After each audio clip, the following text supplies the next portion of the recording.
good to be with you today. I have Dr. Rowe, who's the family physician, also medical director of Belmont Professional Associates. So I'm going to talk for a little bit, and he'll talk for a little bit, and we'll be happy to take questions after that. Let me kind of bring everybody up to date of where we are in Ohio in regard to the virus. Start maybe with the state's numbers. We've been running between 7,500, 8,000 cases a day now for the last week. That's a marked increase. 6 weeks ago we were at 1,000 cases a day. So it's gone up eightfold in 6 weeks, and it's rising at a fast rate. We know that when we see that many cases, what that means is we're going to have more hospitalizations. Dr. Rowe is going to talk a little bit about the hospitalization challenge and the challenge for our healthcare workers. If you look at our positivity rate, it's gone from 2.5 to 12 now.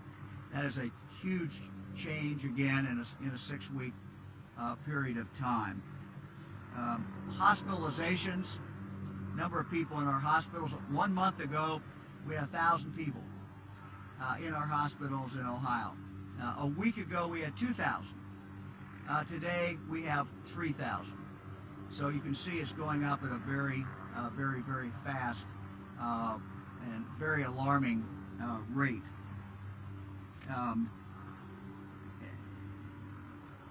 What we're seeing in this region of the state, Belmont County, Harrison, Jefferson, and Monroe. Just look at those 4 counties. In the last 2 weeks, there's been 656 cases in those counties. So we are now in a situation in Ohio where even our rural counties are seeing high incidence of spread. In the spring and in the summer, many of our rural counties, eastern Ohio counties, really didn't see that much virus. And it would certainly have been possible then to live in a county, in Belmont County, for example, and not think that the virus was really there. You didn't know anybody that had it, didn't know anybody that was in the hospital. That is changing, unfortunately. And people in Belmont County, people in Jefferson, Harrison, Monroe, this part of the state, are going to unfortunately see more and more people they know who come down with the virus. The CDC looks at it from the point of view of cases in the last 2 weeks per 100,000. Anything over 100 is considered to be high incident. Every single county now in Ohio is above 100. So most of them, almost all of them, are at least double that. And that's what we're seeing in eastern Ohio, double the high incident rate. So we've not seen anything during this pandemic even close to this problem. Much graver problem. Now there's good news, and we got more good news this morning with the announcement about Moderna. 95% working at 95% level. That's a very high level for a vaccine. Last week we had Pfizer at 90%. So these are coming. And the good news for all of us in Ohio is that we expect to beginning to see some of these vaccines in December. We are going to get them out just as quickly as we can. We're going to start by trying to protect our elderly, people who are in our nursing homes, by vaccinating those who work there. And so that will be the first level, the people who work in our nursing homes, and try to surround them with this shell and protect them. We also are going to be vaccinating our first responders, our healthcare professionals who are out there in the front line. So it'll take some months for us to get enough into Ohio and continue to get that out. But that is really the good news. So there is hope out there. There's light out there. This will end, but we got to get to that point. We got to get to that point first. And that means that over the next few months, we've got to slow this virus down. In fact, we've got to slow this virus down immediately. In the next several weeks, we've got to get it slowed down. We do not want to shut business down in this state. We don't want to shut schools down. What we do now in the next few weeks, and the reason I'm here in Eastern Ohio, is to appeal directly to the people of this area to help us get control of this virus. Here's what's at stake. If we can't get control of this virus, our kids are no longer going to be in school. And we're already starting to see this in some school districts where they can't find enough bus drivers, where they can't put enough teachers in class, or where they've got too many kids quarantined. So the virus is a direct threat to having our children in school. It's also a direct threat to our nursing homes and our loved ones who are in nursing homes. The virus gets into the nursing home by people going into the nursing home, by people who work there. And when that incidence in the county goes up dramatically, the odds of it getting in the nursing home goes up dramatically. So we have to slow this down to protect our elderly in our nursing homes. So a lot really is at stake. As I said, the last 2 weeks alone, in these 4 counties, we've had well over 600 cases, and that is not a good thing. Let me at this point turn it over to Dr. Rowe, and then I'll come back after the doctor speaks. Doctor, thank you very much for. I'll turn it over to you.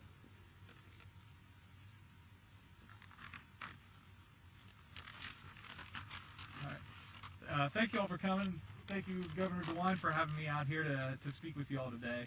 I've been asked to talk a little bit about the state of healthcare in our region and in our general area. You know, at the beginning of the pandemic, I think we all remember that from a healthcare perspective, we shuttered a lot of services. We delayed elective procedures in anticipation of coming up with a strategy for how we were going to manage the virus and potential surges in cases. You know, luckily, we all banded together as Ohioans and as people from the Ohio Valley, like we always do, and we were able to keep our case numbers okay, and we were able to open things back up, which has been great, and we've been able to catch back up. But over the last several weeks, we've seen increasing cases, particularly in this area. You know, as the governor explained, you know, we've seen increasing cases in our rural areas. You know, mostly in the metropolitan areas we saw it before, but now it's creeping into our area. We've seen increasing numbers of people seeking services. I work as a primary care physician, and what I see and hear is I get a lot of phone calls on a daily basis of people exposed to the virus, symptomatic with virus symptoms, and the number of positive cases that I've had has increased dramatically. You know, the governor and his team recently released a by zip code number of cases. And in Belmont County, where my office is, 43718, we are the highest incidence in my zip code. That's where I live. That's where my kids go to school. That's where my office is. We have 922 cases per 100,000, which is, as the governor explained, 100 cases per 100,000 is considered high spread. So we've seen this just over the last 2 weeks. How does that translate into what we do for the system? Well, we know as the case numbers increase, there's a bit of a delay before we start seeing increasing hospitalizations. We're starting to get into that situation now. Here locally, we're managing. You know, our partners throughout the state, throughout the region. You know, we spend a lot of times with our partners at Wheeling Hospital and at WVU Medicine and other places throughout the state. And we're managing our numbers right now. But as these cases continue to spread, undoubtedly we're going to have continued need for hospital beds. Luckily, we created a surge plan, and we're ready to take that on. But we can only take that on if we have enough staff. And staffing, I think, is the biggest problem that I can see as a potential issue. As the numbers rise in the community, our nurses, our aides, our techs, our doctors, we can get exposed too. We can get positive. And when that happens, there's no one to care. Open beds don't mean anything if you don't have anyone to staff them. So it's very important that we all work together. Once again, work together to try to slow the spread. The virus is kind of strange. It's long and deceptive in its course. It could take 2 weeks, 3 weeks, 4 weeks before you start seeing increasing hospitalizations. It can take another couple of months before those people end up in the ICU, and it can take a couple of months before you see the increasing deaths. Us as healthcare workers are going to do what we always do. We're in this to take care of people. We're going to buckle down and we're going to do what we need to do. And what we're here to encourage everyone to do is just to do your part and try to help slow the virus. Wear a mask. Keep your distance. Try to keep your bubble small. I know we're coming up on holidays and everyone wants to see their family. Everyone wants to see their family, but we have to be careful. We have to be knowledgeable of what we're doing, and we have to do this in a safe way so we can have more Thanksgivings and more Christmases. As the governor said, there's a vaccine on the horizon.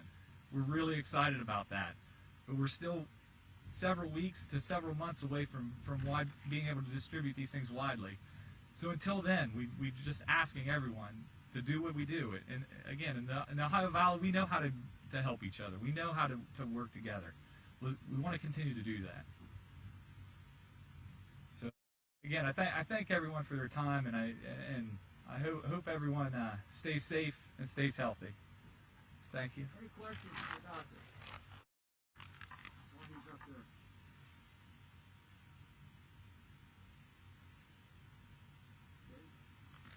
Thank you. I do have a question, Dr. Earl. Yes, ma'am. You were talking about staffing shortages as the main. I mean, really, what happens if that becomes the reality? Well, the problem is when you have staffing shortages with the people that normally take care of our ICU patients or our sick patients, then we have to start shuttering services again. Elective procedures have to be postponed, and those folks have to go in and work in other areas. Now, that's a twofold problem. I mean, we're still going to have people with need of elective procedures. We're still going to need knee replacements. We're still going to need gallbladder surgery. There's not going to be anybody to do that because we're diverting our resources there. And secondarily, you get people that are unfamiliar with working in those situations. And then, like I said, we have wonderful nurses and doctors and staff all across the state and all across the valley, but nothing beats experience in a situation. And so when it's an all hands on deck approach, things are a little more inefficient and they're maybe not up to the quality that we'd want. I mean, that's the biggest concern. Okay. Yes, ma'am. We're seeing that you just said a couple minutes ago that the hospital is not managing. And in terms of staff, are you seeing an increase in total cases with the staff members? Is this the reason why it's such a pressing time?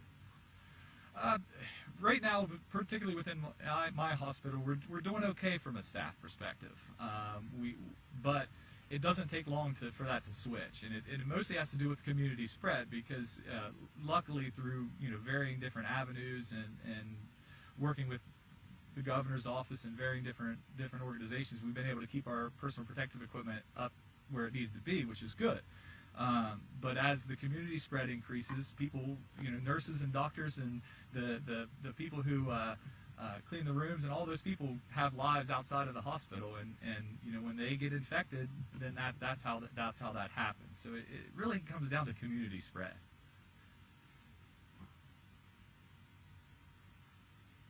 Doctor, thank you. Thank you. Appreciate it. Dr. Rowe, thank you very much. Our healthcare workers have already in the last 8 months run a marathon. Now we're asking them to get up and run another marathon. So it's just as so important that we help them. They're the ones who are at the front line. When they're overwhelmed, in the spring we worried about personal protection equipment. We worried about space. Today, when I talked to doctors, when I talk to hospitals, they tell me what they're really worried about is people. And, you know, in the spring, we didn't have it very much in the rural areas. We didn't have it that much in eastern Ohio. And we didn't have it in every state at the same time. Now we're having it in every state at the same time, and we're having it in all 88 counties. So there's no place to borrow a nurse. There's no place to borrow a doctor. And that's why, you know, taking action is so very, very important. Beginning this morning, we are enforcing our mask order in retail outlets by inspectors who are going around the state. That started this morning. We've had the mask order on since July. But it's really, with this much spread in every single county, it's imperative that we protect the workers who are working in the grocery stores, who are working in the retail outlets.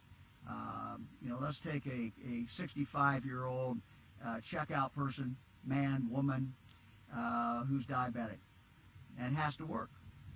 It's not fair to her, not fair to him, when somebody comes into that store and they're not wearing a mask. It's just not fair. So we're going to have the compliance, and that's going to make a big difference. The same thing if anyone wants to go to a store. You know, no matter where you are in Ohio, no matter what store you go into, you should have some assurance that the vast majority of people will be wearing a mask. And so that's all we're trying to do, is to kind of get that compliance. We also put an order out this weekend in regard to weddings and funerals and banquets.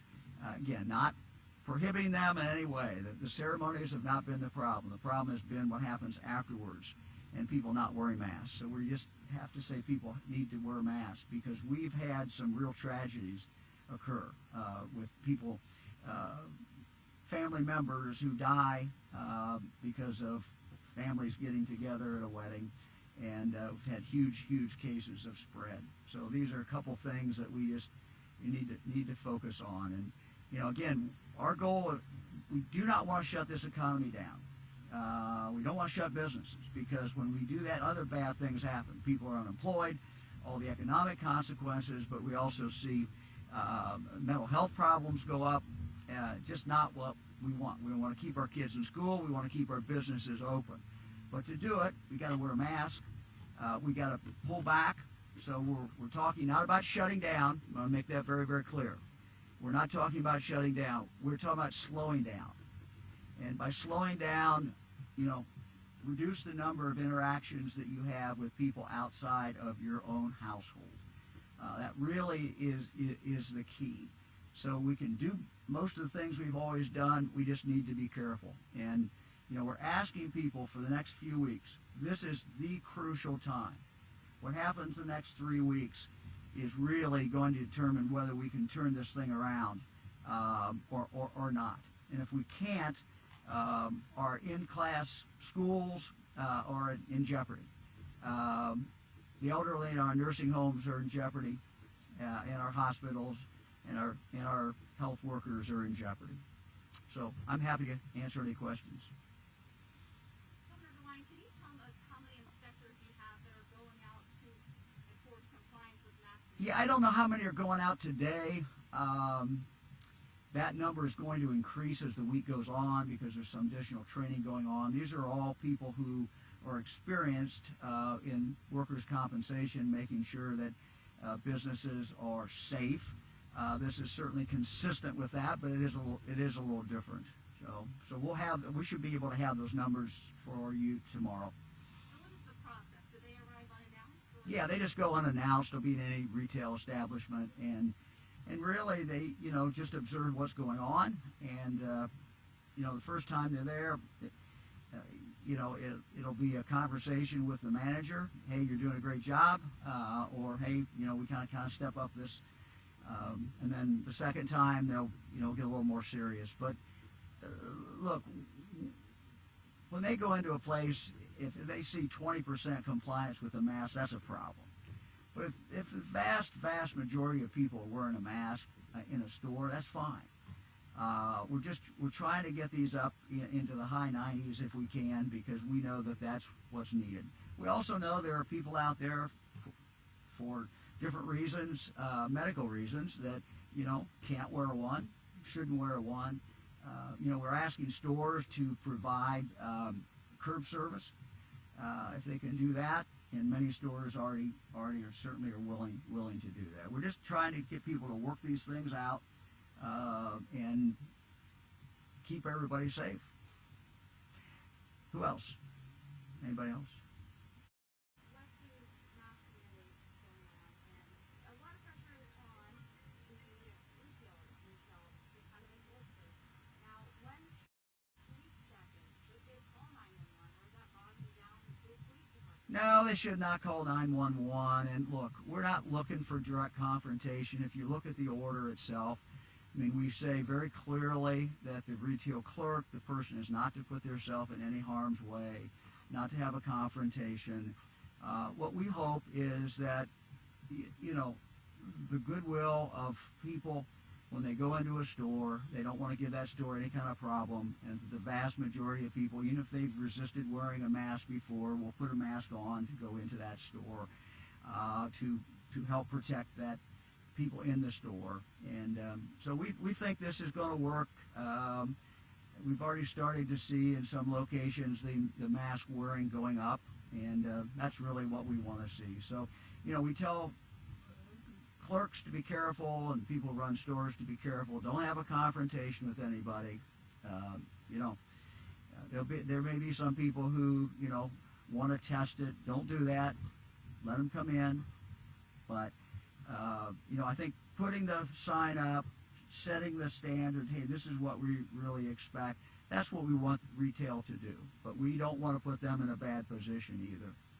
Governor, aside from bars, restaurants, and so on, what about the community spread that's happening in the home? Yeah, well, look, the community spread is very much there. Really what we have to do, I said, we don't want to shut down, we want to slow down. And it really comes back to lessening the number of interactions with people outside your home. So, we're seeing people get together, let's say 5 or 6 men or women usually get together and watch football. Well, probably not a great idea. And if they're going to do it, at least wear a mask. It's how you do things. So it's just being careful. But we're seeing tremendous amount of spread. Just people, letting their guard down because they're around family or friends, and that's not very understandable. We've seen people who will say, "Well, I'm going to the Walmart store. I'm going to put my mask on because I don't know who I'm going to see." But then they go over to their friend's house, and the problem with this disease, that this virus, is that many people have it and they don't know they have it, and so you never know who's got it. And when you're seeing the number of cases go up, your community spread is dramatically up. So if you compare, for example, Belmont County, if you look where Belmont County was in June versus where it is today, your odds of getting this are so much greater than it was then, just because of the spread. And that's what we want people to understand. Eastern Ohio, frankly, did very well in the summer and spring. He had some tragedies, but overall did a lot better than most of the rest of Ohio did. Now that's no longer true. Now it's everywhere. And so it's getting everyone used to that fact that, hey, this is a different ballgame now. It's late fall, it's fall, and people are back inside. The virus is spreading. And so cutting that virus off, cutting it off with a mask, cutting it off just keeping a distance, and not having those interactions with people outside your own bubble, your own household. Governor, what's your message to Ohioans who are leery about getting a fast-track vaccine? Well, I would say to anybody who's leery about getting the vaccine, hang on, reserve judgment. You're not going to have to make that choice for a while. At first in December, we're going to go with protect our nursing homes. We're going to protect our health workers. We're going to kind of go through the normal priorities that you've read about. So the average person is not going to face that decision for a while. I'd let it play out, kind of see how it works. I think that, once this is approved by FDA, you're going to see FDA people talking about it on TV. You're going to see other experts weigh in. you know, they do trials for a reason. And I think, you know, if the data will be out, the public will know, well, how many thousands of people have already received this on a trial, and what are the consequences, you know, how many had any kind of adverse, all that data will be out, and it won't be any secret, shouldn't be any secret. And I think people then can look at that, and I think what people will say, even people who today are reluctant about this, I think they'll say, look, this makes sense for me. So I think just hold back, everybody. Take a good look at it, and I think people will take it. And look, I don't think anyone knows what percentage of Ohioans have to be vaccinated before we can start really knocking this thing down. Any will help, but we know there's a certain level there where we'll be able, we think, we'll be able to go, you know, back to our normal lives. And so that's the good news. We just got to get through the next few months. But we got to knock this thing down now, because it is really roaring its ugly head up. And it is roaring through eastern Ohio, just like it is throughout the rest of the state. And that's why I wanted to come here today and just really talk directly to the people of eastern Ohio, because you've not really experienced this before, and now you are. And so if you have not known someone who had it, you're probably now going to know someone who has it. So just be careful. We got to knock this thing down. Help is on the way, and that help is going to come through the vaccine. But we got to get there. We got to get there. What if, on the flip side of that, what about the healthcare workers that might be leery about that now, maybe they don't quote unquote want to do the basic work? Yeah, look, I mean, everybody has to make their own decision. Again, say that, you know, the people who are on the front line as far as taking this have already taken it. You know, these trials are fairly large trials, and that data will come out. I saw an article today about the number of people. Cincinnati was involved in the trials, so you know all that data is going to come out, and those are the people who've already taken it. You know, who are really at the front line taking something the first time. So when anybody gets it in Ohio, when this comes out, we hope in December, they won't be the first people getting it. Your mass gathering order, the latest one, describes no dancing at weddings. The general public may wonder what's the difference between being seated with a mask on with members of your household and dancing with a mask on with members of your household. It's just distance, and look, we're trying to avoid these horrible tragedies that we have seen. I mean, the most gut-wrenching things I've heard about and been told about in Ohio have involved weddings where, you know, members of the groom or bride's family die as a result of that. I mean, that's not what anybody wants to live with the rest of their life. It's just not worth it. Look, we make it very clear in there. If the traditional dances with the bride and the bride's father and those things, that's fine. I mean, people can, you know, make their judgments about that. But we're just trying to say, look, this is really dangerous, and we have learned a lot. And what we've learned is that some of the biggest super spreader events have been weddings, and that's what we worry about. So we're not restricting size of the wedding. Or actually restricting nothing about the wedding itself. The dinner afterwards, you know, we tell people just be careful. You know, use kind of the basic standards that restaurants are using. Anybody else? Is there any speculation that we're at this point now because students have gone back to school, and despite every effort at schools to keep them distance, that's where it's spreading? Well, I think the spread can come anywhere. I think schools have done a very good job in the classroom because kids are wearing masks. And, you know, superintendent after superintendent that I talked to, and I've talked to dozens and dozens of them, feel that there's not much spread in the classroom itself. But it's activity. It is just being out. I mean, what we've seen, for example, in schools is somebody has a sleepover. Grade school kids have a sleepover. Okay, now we got some kids who have it. Now we got kids who are quarantined. So it's the things that happen sort of around school, but not directly in that classroom. So if anybody, you know, wants to see the power of these masks, they should look at these classrooms. These classrooms, You know, sometimes these kids are sitting fairly close together, and they're not getting it basically in the classroom. But it's everything else around.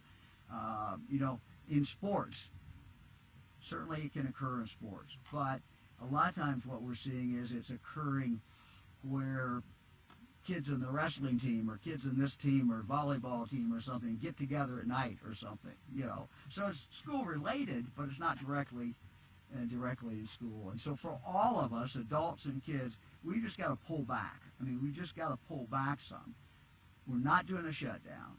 We're not shutting businesses down. We don't want to shut our schools down, but we got to reduce the contacts with other people outside our home. I mean, that's really what we have to do. It's kind of basic. You remember in the spring, people would say, "Oh, I'm only going to the grocery store once a week." Okay, now people are, you know, doing it 3 or 4 times sometimes, or going out more. So just kind of plan the trips more. Just be careful. It's kind of basic math. If you reduce the number of contacts, you're going to reduce the risk that you're going to end up with this virus. Again, Governor, but with the liquor curfew on bars right now, are we seeing any studies showing that, you know, it is personally this community spread, if ever? Well, what we do know that we have some spread in bars. You know, you can't. It's hard to prove. You know, disprove something that doesn't happen. So, you know, you shut the liquor off at 10, and the whole idea is that beyond 10 o'clock, people are drinking more. Their inhibitions go down. Just it's kind of human nature. At least I've observed that human nature, and I think we all have, and maybe all have experienced it. So it's the way it is. So we think, you know, initially there was a White House recommendation when we put this in place. The White House was recommending that we shut down bars, and we came to the conclusion, and restaurants. We came to the conclusion, let's do a compromise. Let's do it at 10 p.m. See how that works. So. Any recommendation on Christmas parades and outdoor events? Well, I think outdoor events are better than indoor events. I think the question always is, can people keep a distance? You know, we have seen spread outside, but again, it's basic stuff. People wear masks. If they're outside, it's safer. If they wear a mask, it's safer. And you know, it's the coming together.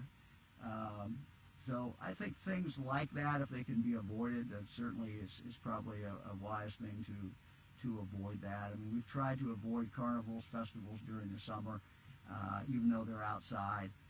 And I think the more of these things that we can just avoid for, you know, certainly at least for the next few weeks. And this few weeks or the next 3 weeks or so are just crucial.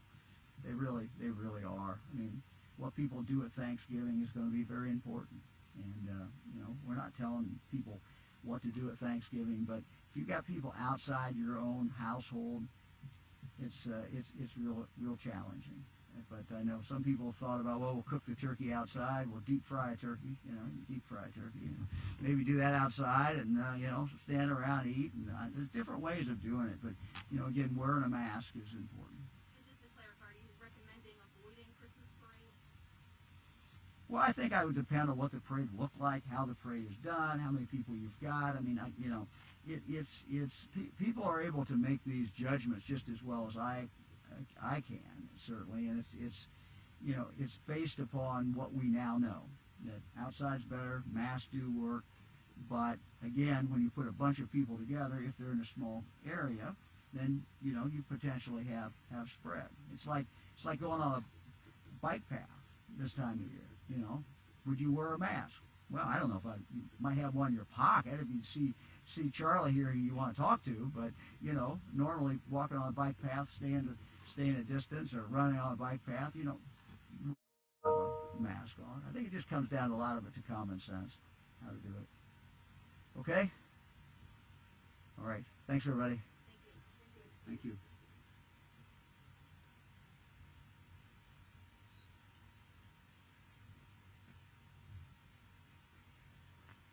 This yours, Bonnie?